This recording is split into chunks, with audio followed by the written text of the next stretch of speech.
भोलानाथ जी के परिवार में सबसे छोटे बेटे के घर जब 3 बेटियों के बाद बेटे ने जन्म लिया तो उनके परिवार में खुशी की लहर कुछ इस तरह से दौड़ गई जैसे उनके घर का कोई सदस्य बिना चुनाव लड़े ही प्रधानमंत्री बन गया हो।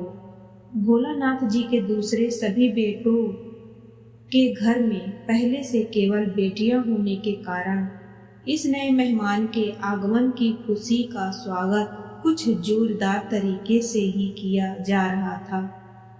एक लंबे अरसे के बाद, कई बेटियों के बाद घर में बेटे के जन्म का समाचार मिलते ही घर के हर सदस्य के साथ दोस्त, रिश्तेदार और पड़ोसी तक अपने सभी जरूरी काम बीच में ही छोड़कर नए मेहमान के दर्शन करने के लिए मुंह उठाए भोलानाथ जी के घर की तरफ भागते हुए नजर आ रहे थे।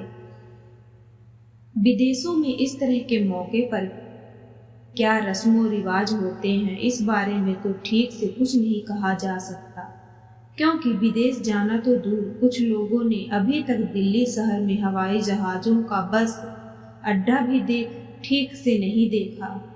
हमारे देश में ऐसा मानना है कि बच्चे को जन्म से अच्छे संस्कार और गुणकारी प्रभाव देने के लिए किसी महापुरुष या घर के सभी विद्वान एक ज्ञानी व्यक्ति के हाथों से घुट्टी पिलाने की प्रथा कई पीढ़ियों से निभाई जा रही है।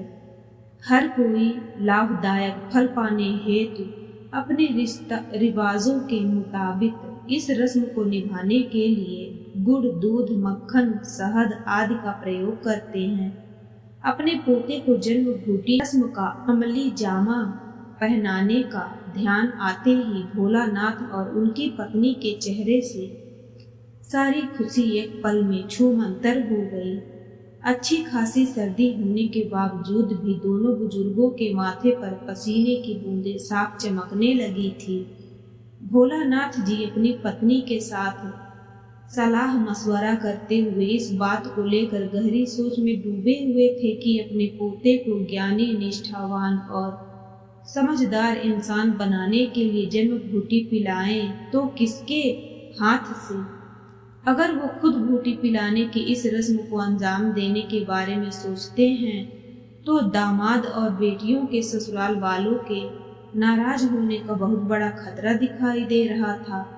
अब यदि यह हक बच्चे के पिता यानी सबसे छोटे बेटे को दे दिया जाता है तो घर के बड़े बहू बेटों की शान धूल मिट्टी में मिलने का जोखिम एक बुरे खतरे की तरह मंडरा रहा था। बहुत सोच विचार के बाद भोलानाथ जी ने इस विकट समस्या का हल ढूंढने के लिए अपने गुरु जी के शरण में जाना उचित समझा। गुरु जी ने गहन सोच विचार के बाद भोलानाथ जी को कहा कि आप घर के किसी भी एक सदस्य को यह हक देने की बजाय सभी परिवार के सदस्यों से आशीर्वाद लेकर नवजात बच्चे को जन्म घूटी क्यों नहीं पिला देते। इससे आपके सारे परिवार के सदस्यों की दुआएं और उनके सभी संस्कार इस बच्चे को मिल जाएंगे। गुरु जी के मुख से इतना सुनते ही भोले भाले भोलानाथ जी चक्कर खाकर गिरते गिरते बचे। गुरु जी ने जब भोलानाथ की इस घबराहट का कारण जानना चाहा तो उन्होंने इतना ही कहा कि अब आपके आदेश को हम मना तो कर नहीं पा सकते, लेकिन इसे निशाना भी सारे परिवार में कलह गड़बड़ पैदा करने से कम नहीं है। आपका यह आदेश तो बिल्कुल उसी तरह से है जैसे कुंती माँ ने द्रौपदी को जीत कर घर लाने पर बिना सोचे समझे पांडवों को दिया था। गुरु जी ने जब भोलानाथ से बच्चे को जन्म घूटी पिलाने की रस्म के मसले की कठिनाई के बारे में पूछा तो उन्होंने सच्चे मन से कहा कि आप तो सब कुछ जानते हैं, अब आपसे क्या छिपाऊं। मेरे दामाद तो ठहरे पराए घर के, उनको किसने घुट्टी पिलाई थी यह तो भगवान ही जाने, लेकिन मेरे अपने बहू बेटे की एक दूसरे को नापसंद करते हैं। मेरे घर के कुछ लोग तो मंत्रियों की भाषा में बात करते हैं जिनके स्वर अचानक कब और किस मुद्दे पर पलट जाएं कोई नहीं जानता। नशे और जुए की लत के कारण मेरा एक बेटा बीमारी और कर्ज में बुरी तरह उलझा हुआ है। मेरी छोटी बहू देखने में तो बिल्कुल भोली भाली देवी समान दिखाई देती है, लेकिन वो किसी विष कन्या से कम नहीं है। उसकी रंगों में ना जाने कौन सी जन्मघूटी दौड़ रही है कि हर समय उसके मन में नफरत की आग ही जलती रहती है। अपने ही घर वालों से बदला लेने के लिए वो मौका मिलते ही ईंट का जवाब पत्थर से देने में भी नहीं चूकती। उसका बस चले तो हम सभी को पल भर में गोली मार दे। मेरा एक दामाद इंसान होते हुए भी मेरी बेटी के साथ पशुओं जैसा व्यवहार करता है। दूसरों के बनते हुए काम में रोड़े अटकाकर और धोखा देकर खुद को दुनिया का सबसे महान आदमी समझता है। दूर से देखने में आपको चाहे कुछ भी लगे, लेकिन मेरे सारे घर की व्यवस्था बहुत ही खस्ता हाल में है।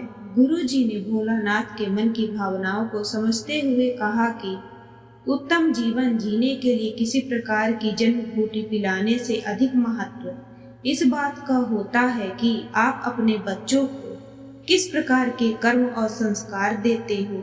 एक अच्छा नेक इंसान होते हुए उन्हें किस तरह से धर्म अधर्म के बारे में पूर्ण रूप से जागरूक बनाते हो। भगवान ने हमें अच्छा सुंदर शरीर दिया है तो हमें अपने हाथों से सदैव नेक काम करने का प्रयास करना चाहिए। अपने साथ साथ बच्चों में भी देवी गुणों का आह्वान करने का प्रयत्न करें तो अवगुण खुद ब खुद हमसे दूर भाग जाते हैं। किसी बच्चे के आने वाले भविष्य को यदि हम जन्मघूटी जैसे अंधविश्वास से जोड़कर भयभीत होते हैं तो वर्तमान में मिलने वाली खुशियों के सभी अवसरों को भी खो देते हैं। आप अपने बच्चों को चाहे कितनी भी बढ़िया जन्मघूटी क्यों ना पिला लें, परंतु काम क्रोध अहंकार जैसे अहम भाव के आने से किसी भी मानव में वे सारे लक्षण आ जाते हैं जिनसे वह अप्रिय बन जाता है। जहाँ तक हो सके बच्चों को बचपन से ही जरूरतमंदों की सेवा और मदद करने के लिए प्रेरित करते रहना चाहिए। इसी से परिवार और समाज को प्रसन्नता मिलती है। वास्तव में कोई भी बच्चा विद्वान भी बन सकता है जब वह अपनी इच्छा त्याग कर परमात्मा की इच्छा से कार्य करता है। असल जीवन में वही बच्चा भाग्यशाली होता है जो दूसरों से ईर्ष्या नहीं बल्कि प्यार करता है। गुरु जी का संदेश सुनने के बाद भोला राम को जीवन में सबसे बड़ी शक्ति देने के लिए उन्हें जन्मघूटी में केवल प्रेम प्यार की घुट्टी पिलाई जाए तो उनका जीवन खुशबूदार फूलों की तरह महक उठेगा। किसी के काम जो आए उसे इंसान कहते हैं, पराया दर्द अपनाए उसे भगवान कहते हैं।